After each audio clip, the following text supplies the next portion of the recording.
2024 లేదా 25లో డిగ్రీ లేదా బీటెక్ చదివారా? సాఫ్ట్‌వేర్ జాబ్ కోసం ఎదురు చూస్తున్నారా? అయితే కోడ్ జ్ఞాన్ 100 డేస్ కోర్సులో చేరండి. జాబ్ సాధించండి. Welcome to Suman TV. నేను మీ సుమన్ టీవీ. భార్యాభర్తల మధ్య అత్తమామల జోక్యం అనేది ఏ మేరకు ఉండాలి? చట్టాలు అటువంటి వాటికి అసలు ఏం చెప్తున్నాయనేది ఈరోజు మనతో పాటు ప్రముఖ అడ్వకేట్ శశికాంత్ గారు ఉన్నారు. ఈ వీడియో మొత్తం పూర్తిగా చూడండి. రైట్స్ ఉంటాయనేది వారి మాటలను అడిగి తెలుసుకుందాము. Hello sir. నమస్తే. భార్యాభర్తల మధ్య ఇండివిజువాలిటీ ఎక్కువైపోవటం అనేది ఒక సమస్య అయితే, ఇప్పటికీ అత్తామామల పోరు ఎక్కువ ఉండటం వల్లే మా కాపురాలు కూలిపోతున్నాయని చెప్పే వాళ్ళ సంఖ్య కూడా అంతే ఉంది. No doubt. అవును. అసలు అత్తమామల జోక్యం ఏ మేరకు ఉండాలంటారు సార్? అసలు బేసిక్గా మనం అనుకుంటూ ఉంటాం కానీ సపరేట్ ఫ్యామిలీస్ అని ఇంకా చాలా ఫ్యామిలీస్ కలిసే ఉన్నాయి. స్టాట్స్ కనుక తీసుకుంటే ఇండివిజువల్గా సపరేట్ అయిపోయిన ఫ్యామిలీస్ ఊర్లో నుంచి ఇక్కడికి వచ్చి సెటిల్ అయిన వాళ్ళు తప్ప, లోకల్గా ఏ ఊర్లో వాళ్ళు అక్కడే పనిచేస్తూ ఉంటే 90% వాళ్ళ ఫ్యామిలీస్ ఇంకా కలిసే ఉన్నాయి. అయితే చాలామంది ఏమంటూ ఉంటారంటే, అయ్యో పాపం అత్తగారు చాలా మంచివాళ్ళు, లేకపోతే కొంతమంది అసలు కోడలు చాలా మంచివాళ్ళు, ఓకే, ఇవన్నీ అంటుంటారు. ఇంటి లోపలికి దూరి చూస్తే తెలుస్తుంది ఎవరి మంచితనం ఎంత అన్నది.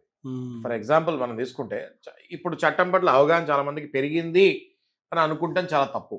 చాలామంది కోడళ్ళకి ఇంకా వాళ్ళ హక్కులు తెలియదు. కోడళ్ళకి, కూతుళ్ళకి, అందరికీ ఇంకా వాళ్ళ హక్కులే వాళ్ళకి తెలియదు. ఫర్ ఎగ్జాంపుల్, భర్త ద్వారా భార్యని డామినేట్ చేసే అత్తగారు కూడా డొమెస్టిక్ వైలెన్స్కి పాల్పడుతున్నట్టే. ఓకే, అంటే కొత్తగా పెళ్ళయింది, కోడలు ఇంటికి వచ్చారు, భర్త కోడల మాట ఎక్కడ ఇంటర్న్ స్టార్ట్ చేస్తాడా అని ఫస్ట్ నుంచే భర్తని, కొంతమంది అయితే నాగరాజు గారు భర్తని ఏ రోజు బెడ్రూమ్ పంపించాలి, ఏ రోజు బెడ్రూమ్ పంపించకూడదో కూడా కంట్రోల్ అత్తగారి దగ్గర ఉంటుంది. ఓకే, ఉన్నమాట చెప్తున్నా, మీకు ఫ్యాక్ట్ చెప్తున్నాను నేను. ఓకే, ఈ రోజే నువ్వు బెడ్రూమ్కి వెళ్ళాలి అని చెప్తేనే వాడు బెడ్రూమ్కి వెళ్తాడు. నా దగ్గరికి పర్సనల్గా వచ్చిన కేసులు అవగాహన మీద నేను మీకు చెప్తున్నాను. సో ఎంతవరకు ఇది కరెక్ట్? ఆ భర్త ఏం తినాలో అది వాళ్ళ అమ్మనే చేసి పెడుతుంది, వాళ్ళ భార్య కనుక చేసి పెడితే తినడు. ఓకే, ఫుల్ టోటల్ అంటే టోటల్ కంట్రోల్లో ఉంటాడు, తల్లి కంట్రోల్. అంటే పెళ్ళికి ముందైనా కొంచెం అమ్మ మాట వినేవాడు కాదేమో, పెళ్లి తర్వాత టోటల్ అమ్మ మాట వినటం మొదలు పెడతాడు. సో ఆ రకంగా ఇంకా అత్తలు చలామణి అవుతున్నారని చెప్తాలో 1% కూడా నాకు సందేహం లేదు.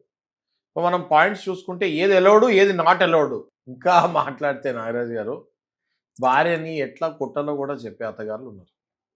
ఇలా కాదరా, ఇలా కొట్టు, గట్టిగా తగులుతుంది. ఇదైతే నేను నా కెరీర్లోనే చూశాను సార్. చాలా చూసారా మీరు? అమ్మో, కొడుకుల్ని ట్రైన్ చేసే విధానం, అంటే కోడల్ని ఎట్లా కొట్టాలో ట్రైన్ చేసినటువంటి విధానాన్ని చెప్తారండి. రుచిగా లేదనుకోండి, మామూలుగా మీ భార్య వండి పెడుతుందిరా, రుచిగా లేకపోతే ప్లేట్ తీసి ఇచ్చిన ముఖాన కొట్టు అని చెప్తుంది అత్తగారు. ఎవరికి? హస్బెండ్కి. ఎవరని చెప్తారు అట్లా. సో ఇవన్నీ కూడా సహజంగా, ఇవన్నీ ఎట్లాంటివి అంటే బయట ఎలా ప్రూవ్ చేసుకోవాలో తెలియని పరిస్థితిలో ఉంటుంది పాప మా ఇంటి కోడలు. ఓకే, కోడితే ముక్కులో నుంచి రక్తం గారాలరా అని చెప్తుంది. నిజమండి, అలా చెప్పినటువంటి అత్తలు ఉన్నారండి, ఖచ్చితంగా ఉన్నారు. సో మనం ఇవాళ ఈ కోడళ్ళకి ఏంటి చట్టం ఏం చెప్తుంది, ఏం సపోర్ట్ చేస్తుంది, ఇవన్నీ కూడా మాట్లాడుకుందాం. Okay sir. ఒకటి తీసుకుంటే మనము కౌంటర్ ఎఫెక్ట్, తల్లి తండ్రిని చూసుకోకపోతే తప్పు. తల్లి తండ్రిని చూసుకోకపోతే, తల్లి తండ్రి సీనియర్ సిటిజన్షిప్ యాక్ట్ కింద, welfare and maintenance of senior citizen act కింద పిల్లల మీద కేసులు వేయచ్చు. చాలా కేసులు నేను స్వయంగా దగ్గర ఉండి పెద్దవాళ్ళకి వేయించాను కూడా. ఓకే, వాళ్ళకి మెయింటెనెన్స్ ఇవ్వాల్సి వస్తుంది పిల్లలు. అయితే ఈ తల్లి తండ్రిని దగ్గర పెట్టుకుంటే, ఈ తల్లి ఇలా ఇంట్లో ఆ కాపురంలో చిచ్చు పెడుతూ ఉంటే కష్టం కదా. సో కోడలు తల్లి తండ్రి బాగున్నంత వరకు కలిసి ఉండటానికి ప్రయత్నం చేస్తుంది. కానీ ఎప్పుడైతే ఈ అత్త మామ ఇంట్లో ఇన్వాల్వ్ అయ్యి కోడలు జీవితం నరకం చేస్తాం మొదలు పెడతారో, ఆ కోడలకు కూడా వేరు కాపురం పెట్టమనే హక్కు ఉంటుంది. అయితే నారాజు గారు, సుప్రీంకోర్టు ఏం చెప్పింది అంటే, తల్లి తండ్రి దగ్గర నుంచి కొడుకుని సపరేట్ చేయకూడదు, ఆ హక్కు లేదు భార్యకి అని చెప్తాం జరిగింది. దాని అడ్వాంటేజ్ ఎవరు తీసుకుంటారు ఇప్పుడు అంటే అత్తమామలు తీసుకుంటారు. ఇప్పుడు చూడండి, మన చట్టం ఎప్పుడు ఒక మంచి పని చేస్తుంది, దానికి అడ్వాంటేజెస్ బోల్డ్ మంది తీసుకుంటూ ఉంటారు.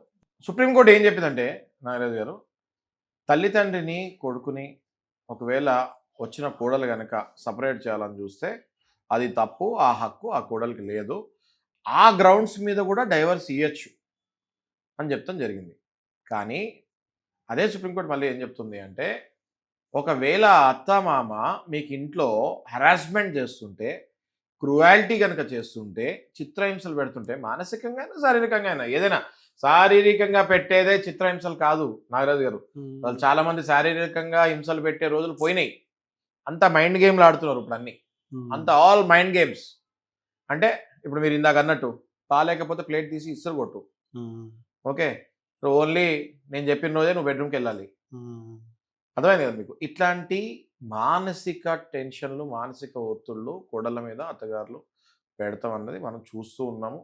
ఇలాంటి టైంలో భార్య వేరుకాపురం అడుగుతంలో తప్పే లేదు.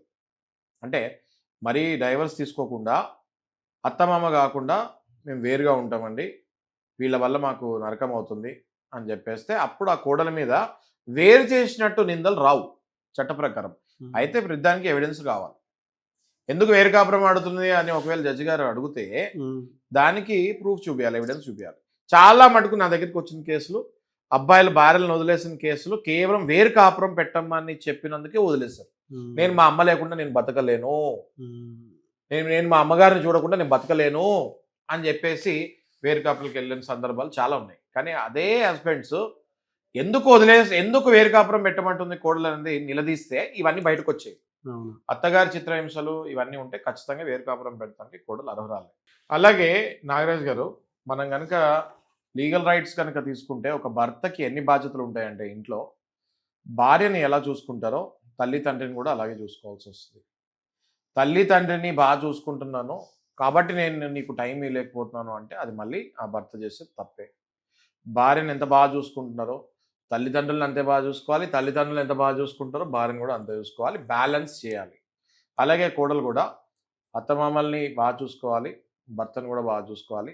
వాళ్ళ ఇంటికి వెళ్ళినప్పుడు భర్త అత్తమామల్ని కూడా బాగా చూసుకోవాలి. ఇవన్నీ కండిషన్స్ అప్లై అయినప్పుడు కలిసి ఉండటంలో తప్పు లేదు. కలిసి ఉండటం it is always good and motivation for the society also. కానీ ఇట్లా హింసలు పెట్టే అత్తగారులు ఉన్నప్పుడు మాత్రం వేరు కాపురం పెడతంలో తప్పదు. దాని గురించి భార్యాభర్త విడిపోకూడదు అని నేను అంటున్నాను. Very good information sir. Thank you. Thank you అండి. Thank you so much Shashikant garu. Thank you.